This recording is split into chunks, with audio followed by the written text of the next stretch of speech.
NATO plus বা NATO plus 5 একটি নিরাপত্তা বিষয়ক জোট।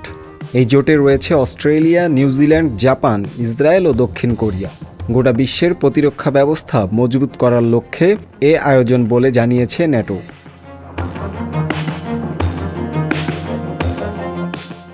আর এই প্ল্যাটফর্মে যদি ভারত চলে আসে তাহলে বাধাহীনভাবে গোয়েন্দা তথ্য আদান প্রদান ও সামরিক ব্যবস্থা সম্পর্কিত প্রযুক্তি সহজে ব্যবহারের সুযোগ তৈরি হবে। তাই ভারতকে ন্যাটো প্লাসে অন্তর্ভুক্ত করতে উদ্যোগী হয়েছে যুক্তরাষ্ট্র। এ সংক্রান্ত একটি প্রস্তাব মার্কিন কংগ্রেশনাল কমিটি অন সিসিপি নিয়েছে।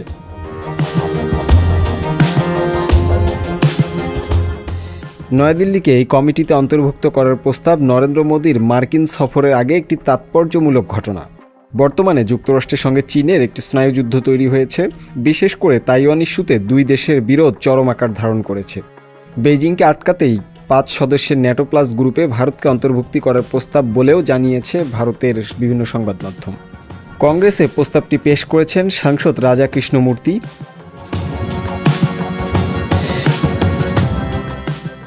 গত বুধবার মার্কিন সিলেক্ট কমিটির পক্ষে একটি বিবৃতি দিয়ে জানানো হয়েছে, তাইওয়ানের নিরাপত্তা নিশ্চিত করতে ভারতসহ বেশ কয়েকটি দেশের সাহায্যের প্রয়োজন। আর সেক্ষেত্রে ন্যাটো প্লাসে নয়াদিল্লিকে অন্তর্ভুক্ত করা খুব জরুরি। এ অন্তর্ভুক্তির ফলে শুধু বিশ্বজুড়ে নিরাপত্তার বিষয়টি জোরদার হবে না, সেই সঙ্গে যে কোনো আগ্রাসন প্রতিরোধ করা সম্ভব হবে বলে মনে করছেন তারা।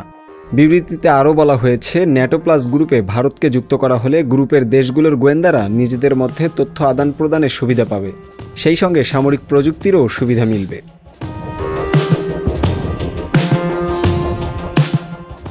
ইতোমধ্যে ভারত কোয়াডভুক্ত দেশগুলোর মধ্যে অন্যতম গুরুত্বপূর্ণ সদস্য।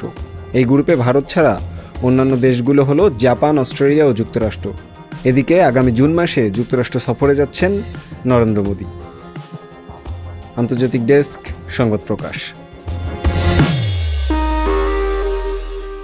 সংবাদ, ফিচার ও অনুষ্ঠানের জন্য ভিজিট করুন সংবাদ প্রকাশের ওয়েবসাইট এবং যুক্ত থাকুন ফেসবুক পেজ ও ইউটিউব চ্যানেলের সঙ্গে।